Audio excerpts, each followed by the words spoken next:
shall rise against nation, and kingdom against kingdom. There shall be famines and pestilences and earthquakes, and this gospel of the kingdom shall be preached in all the world, and then shall the end come. Tell us, when will these things be? And what will be the sign of your coming and of the end of the age?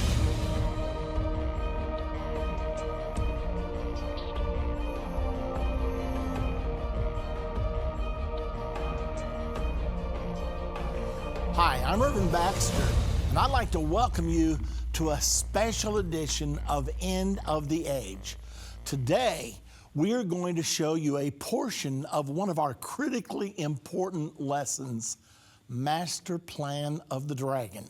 100 years ago, 3 organizations designed to control our nation were launched in America. This diabolical plan has now succeeded beyond expectation. This lesson will disclose what those 3 organizations are and explain the power they are presently exercising over American society. Get ready as we begin to unravel the master plan of the dragon. Let's begin. You probably should know that the master plan of the dragon was launched here in America between 1913 and 1921. First of all, who is the dragon? Revelation 12:9 tells us in no uncertain terms. Listen, and the great dragon was cast out, that old serpent called the devil and Satan, which deceiveth the whole world. He was cast out into the earth, and his angels were cast out with him. So it's obvious the dragon is the devil or Satan. So we're really talking today about Satan's master plan. Now, if we know our enemy's master plan, then we're able to counteract him. In this lesson today, we're going to learn the master plan of Satan himself. Let's go to Revelation 13:8. And all that dwell upon the earth shall worship him, whose names are not written in the book of life of the Lamb slain from the foundation of the world. Did you notice it? There it is. All will worship him. That's his plan. Revelation 13:15 says it again. And he had power to give life unto the image of the beast, that the image of the beast should both speak and cause that as many as would not worship the image of the beast should be killed. The goal of Satan's master plan is to force every person on earth to worship him through the Antichrist. Remember when Satan tried to get Jesus to worship him? He said, if you'll fall down and worship me, I'll give you all the kingdoms of this world. He actually offered Jesus the position of Antichrist. Fortunately, Jesus said, why should I want to be the Antichrist when I can be the real Christ? Nevertheless, all will worship him except those whose names are written in the Lamb's book of life. And that's the reason it's so important for all of us to make sure our name is written in the Lamb's book of life. Now let's look at the master plan revealed. It's in Revelation chapter number 13. The entire 13th chapter of Revelation is devoted to Satan's plan for this world here in these end times. Revelation 13:1 through 8 talks about the one world government. Verses 11 through 15 addresses the one world religion. And then finally, verses 16 through 18 talks about the one world economy. Now, here's the deception that is being perpetrated through our colleges, in our political circles. Here's the belief. War is caused by conflicts among nations, by religious conflicts, and by economic conflicts. So the theory is, if we had one world government, one world belief system, one world religion, and one world economy, we would eliminate the root causes for conflict and we would have peace and security upon the earth. Let's look a little closer at the 13th chapter of Revelation. Verses 1 through 8 is devoted to the one world government and the leader of that one world government, the Antichrist. Verse 7 says this, "And it was given unto him, the Antichrist, to make war with the saints and to overcome them.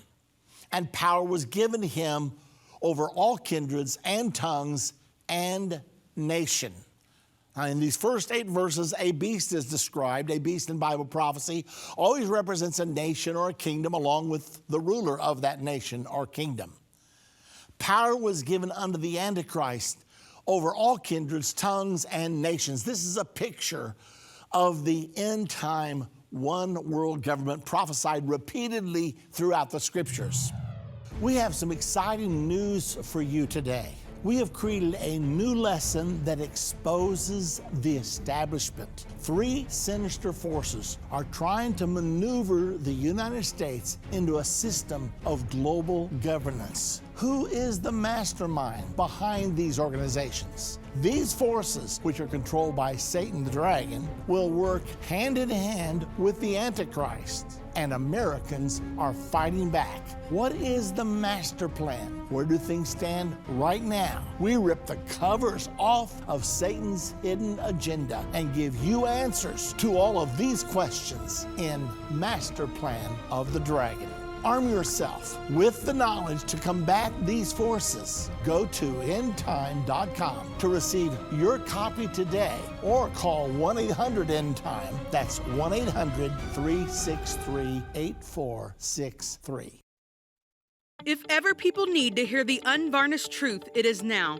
There are some subjects that are not politically correct to talk about, but they're urgent. That's why I'm grateful for End Time magazine. If you're not a subscriber, you're missing information that will really impact your life. End Time has a bi-monthly magazine that explains how current events are fulfilling Bible prophecy. You can get a 2-year subscription for only $29. You can also get a bulk subscription and pass them out to your church. We have gotten reports that End Time magazine has caused spiritual awakenings in churches when they see the prophecies being fulfilled right now. You can start your own ministry and leave them in doctors' offices, libraries, laundromats. You never know if you might be responsible for saving someone who is searching for the unvarnished truth. That's what the magazine has done in many lives. Call 1-800-363-8463. That's 1-800-END-TIME and get your subscription today. Thank you for joining us today for our special End of the Age program. We are learning about the 3 organizations designed to control our nation and how they fit into Satan's master plan. Let's continue watching Master Plan of the Dragon. The MGI report argues for the creation of a UN High Commissioner for Counter-Terrorist Activity, a legally binding climate change agreement negotiated under the auspices of the UN, and the creation of a 50,000-strong UN peacekeeping force. Once countries had pledged troops to this reserve army, the UN would have first call upon them, not their own nation. So what are they promoting? They need a UN-sponsored climate change agreement. During the Barack Obama administration, they got that, even though more recently it has at least temporarily been reversed by the Trump administration. The world government army they wanted, now NATO has become that world government army. Everything that they wanted has now clicked together. Okay, so we now have a UN High Commissioner on human rights and counterterrorism. The whole world is fighting against terrorism. That's the whole concept behind it. We're going to eliminate all dissent. Number 2, NATO has become the global army. And then the effort for a binding climate change agreement. Well, it did succeed. Now it's failed. The jury is still out. President Trump is receiving all kinds of grief because he has moved to suspend the U.S. participation in the climate change agreement, but most of the world says we're going on with or without the United States of America. More recently, Strobe Talbot wrote another book called The Great Experiment. And in The Great Experiment, It is a blatant endorsement of one world government. I have the book. I read it through carefully. Strobe Talbot comes out of the closet and simply says, the nation state structure of our world no longer works. We need a one world government. And remember, he's the president of the Brookings Institute. So what is the Council on Foreign Relations today? The Council on Foreign Relations was kept secret for many years. Nobody even knew about it. They had meetings for 40, 50 years, and everything was hush up. And the established press cooperated with them by not writing any articles about them. However, after a while, some of the people became aware, some very industrious investigative journalists began to dig when they noticed these meetings that were held yearly, what's going on. Now, so you'll really understand the Council on Foreign Relations, approximately 50% of all cabinet members in the last 50 years have come from the CFR, whether the administration was Democrat or Republican. You know, for a long time, I suspected that I was voting for Tweedledee or Tweedledum. I remember voting for Richard Nixon because he was supposedly against socialism. But he passed more social legislation than any president in the history of the world. And then I voted for George W. Bush because he seemed to be for freedom, and yet he signed the Real ID Act, foisting a national ID on the American people. So it didn't matter whether the Republicans were in power or the Democrats were in power. The cabinet was always supplied, at least 50% of the members, by the Council on Foreign Relations, who favored moving us steadily toward a new world order, a one world government, Strobe Talbot's one world government, where national sovereignty ceases to exist. We all answer to a single global authority. Remember what we're talking about. We're talking about the master plan of the dragon. Admiral Chester Ward was invited to be a member of the CFR. Now, the CFR's goal is formation of an increasingly stronger world government. Admiral Chester Ward, former judge advocate of the U.S. Navy, was a CFR member for 16 years before resigning in disgust. He stated, the main purpose of the Council on Foreign Relations is promoting the disarmament of U.S. sovereignty and national independence and submergence into an all-powerful one world government. Do you get the picture? Federal Reserve, Brookings Institute, Council on Foreign Relations, it's all coming together. What does this tell us? The dragon's master plan is being enacted right now. Can we prove that? Is there really a world government being implemented right before our eyes and we don't even realize it? Have you heard the term globalization? What does that mean? It means to globalize the world, to move away from the nation state to a system of global governance. Have you heard the term international community, world community, global governance, new world order? What do all these terms mean? We didn't used to hear them before the fall of the Berlin Wall. All of a sudden, after the fall of the Berlin Wall, as we moved into what they call the New World Order, we're hearing all these terms because they know where they're trying to lead you and they know where they're trying to lead me. Do you remember when President Obama wanted to attack Libya? He went straight to the United Nations Security Council and they passed a resolution against Muammar Gaddafi. He never bothered to submit that to the U.S. Congress. That's where the power to declare war is supposed to reside. The next day after the UN resolution was passed, NATO's planes, mostly made up of the United States, they were dropping bombs on Muammar Gaddafi in Libya because President Obama was quickly moving us toward a system of world government bypassing Congress. I want to talk to you for a moment about the responsibility to protect. The UN Charter, when it was originally written, only allowed for the UN to intervene between nations. They could not meddle in the domestic affairs of nations. However, I was a journalist at the 2005 meeting it was called the World Summit at the United Nations. I received press credentials to be there. As I was watching these proceedings, there were 153 heads of state out of 200 present in the UN building in New York. As I was watching the proceedings, I'm trying to figure out, what are they trying to do? Finally, Kofi Annan, who was at that time Secretary General of the UN, he came to the press room where Associated Press was there, Reuters was there, all the big news services were there, and End Time Magazine was there. And I sat and listened as Kofi Annan briefed the press on what the result of that particular meeting was going to be. He said, we've not gotten a lot of the things that you wanted us to get, but he said, we've gotten one thing I think you're going to be very happy with. The nations have voted for our outcome statement for this meeting. We have agreed on a new policy, the responsibility to protect. What did it say? It said that if a government is violating the human rights of its people, that the United Nations, the world community, not only has a right to intervene, but a responsibility to protect the people against the government. This gave a license to the UN to go in and overthrow governments like we did with Muammar Gaddafi. A statement was issued at that time. Sovereignty is no longer a right, but a privilege that can be revoked by the world community.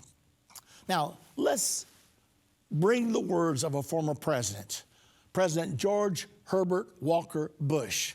Listen to what he has got to say about the New World Order. We have before us the opportunity to forge for ourselves and for future generations a new world order, a world where the rule of law, not the law of the jungle, governs the conduct of nations. When we are successful, and we will be, we have a real chance at this new world order, an order in which a credible United Nations can use its peacekeeping role to fulfill the promise and vision of the UN's founders. So as you see, President Herbert Walker Bush avidly endorsed the New World Order and the United Nations eventually being the world government that it was originally envisioned to be. In case you need to know, Mr. David Rockefeller for many years served as president of the Council on Foreign Relations. I'm quoting now from his memoirs that he wrote. It was published in 2002 on page 405. Listen to what he said. For more than a century, ideological extremists at either end of the political spectrum have seized upon well-publicized incidents, such as my encounter with Castro, to attack the Rockefeller family for the inordinate influence they claim we wield over American political and economic institutions.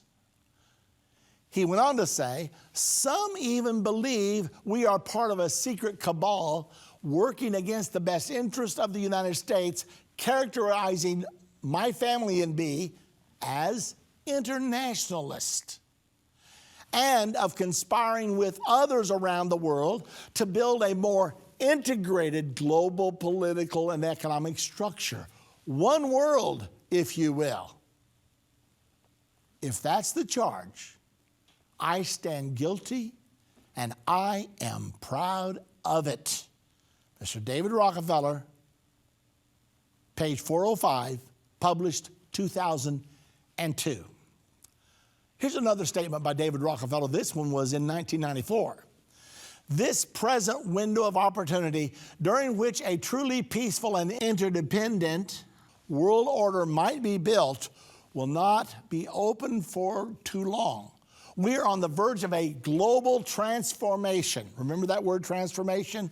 Barack Obama loved that word. We're on the verge of a global transformation. All we need is the right major crisis, and the nations will accept the new world order. Look at that. All we need is the right crisis, and the nations will accept the world order. Well, President Obama was voted in 2008, before taking office, Henry Kissinger was asked about the potential for his presidency. I have a video for you right now, and I want you to listen carefully what Henry Kissinger had to say about Barack Obama leading the world into a new world order. Listen. But he can give a new impetus to American foreign policy, partly because the reception of him is so extraordinary around the world. I think his task will be to develop an overall strategy for America in this period when really a new world order can be created. It's a great opportunity. It isn't just a crisis. Now, what Mr. Kissinger was saying is all of the economic upheaval that was going on right then, the big bailouts and everything that President Barack Obama was inheriting, he said it's really not such a crisis. It's really an opportunity. Now, let's go a step further now. What are the people who are running the world truly believing? Now, we talked about a world government. We're far advanced down that road right now. But what about a world belief system? Mikhail Gorbachev was a major player around the time of the fall of the Berlin Wall, the tearing down of the Iron Curtain. And he wrote in his book in 1987, his book Perestroika, a very famous book, he was outlining what needed to happen for peace on earth and global security. He said, we must extirpate all genocide, apartheid, and religious exclusiveness. Remember this terminology. We must replace religious exclusiveness with religious inclusiveness. What does that mean? That means if you are religiously exclusive, if you say that your religion is the only way of salvation, you are a threat to peace on earth. And we must re-educate people to include all religions. Your religion is as good as my religion, Muslim, Jew, Christian, Buddhist. It doesn't make any difference. This is called interfaithism. The United Religions Initiative held the Parliament of the World's Religions. And it was at the United Religions Initiative and at the Parliament of the World's Religions that they promoted a unification of all the faiths of the world. Mr. Tony Blair, after he left office as the Prime Minister of Great Britain, he founded the Tony Blair Foundation, and he partnered with Yale University to actually produce a course you can be degreed in called Faith and Globalization. Now, Tony Blair's contention was that globalization is pushing the world together so rapidly that it's pushing the religions together, and that's producing religious conflict, because now we're mixing Muslim with Christian, with Jew, with all these different belief systems. And therefore, he felt like there had to be understanding fostered so that all religions could exist together and could acknowledge the validity of one another together. He and Bill Clinton actually produced a program called Face to Faith. Their plan was to put a computer on every desk of every pupil, every student in the world, and to hook that computer up. If they're a Christian, hook them up with a Muslim. If they're a Muslim, hook them up with a Jew. And they were to discuss not their differences, but what they agree together on. And in so doing, they want to foster the unity of the belief systems of the world. Now, here's the theory. The theory is that we all worship the same God anyway. Muslims, Jews, Christians. I mean, after all, Muslims call him Allah, Jews call him Jehovah, Christians call him Jesus. But then they say, but there's really only one God. Now, if you doubt that this is the belief that has been promoted at the very highest levels, what's the goal? One world religion, one world government, one world economy. If you doubt that this is taking place right now, I would like for you to view a video clip by President George W. Bush. He's being asked about this very thing. Listen to it. Do we all worship the same God, Christian and Muslim? I think we do. We have different routes of getting to the Almighty. Do Christians and non-Christians, do Muslims go to heaven, in your mind? Yes, they do. We have different routes of getting there. Do Muslims and Christians worship the same God? Christians worship Jesus as God. Muslims violently dispute that Jesus was God. They say, in no way was he God. So it's obvious we don't worship the same God. Nevertheless, that is the myth that is being perpetrated to try to bring about one world government, one world religion, and one world economy. Now, not only did George W. Bush embrace this, but most of the leaders of the world do right now. For example, President Obama, he had 3 inaugural services after his first election. In the first inaugural service, he had prayers by Muslims and Jews. In the second inaugural service, he had prayer offered by a openly homosexual Episcopalian bishop, Gene Robinson. In his third ecumenical and inaugural service, he had Rick Warren, a leading evangelical, to pray. He was sending a very clear message. Muslim, Jew, Christian, homosexual, doesn't matter. We have some exciting news for you today. We have created a new lesson that exposes the establishment. 3 sinister forces are trying to maneuver the United States into a system of global governance. Who is the mastermind behind these organizations? These forces, which are controlled by Satan the dragon, will work hand in hand with the Antichrist, and Americans are fighting back. What is the master plan? Where do things stand right now? We rip the covers off of Satan's hidden agenda and give you answers to all of these questions in Master Plan of the Dragon. Arm yourself with the knowledge to combat these forces. Go to endtime.com to receive your copy today, or call 1-800-END-TIME. That's 1-800-363-8463. Have you always wanted to know more about Bible prophecy? Well, now you can. Attend a prophecy conference hosted by End of the Ages' Irvin Baxter.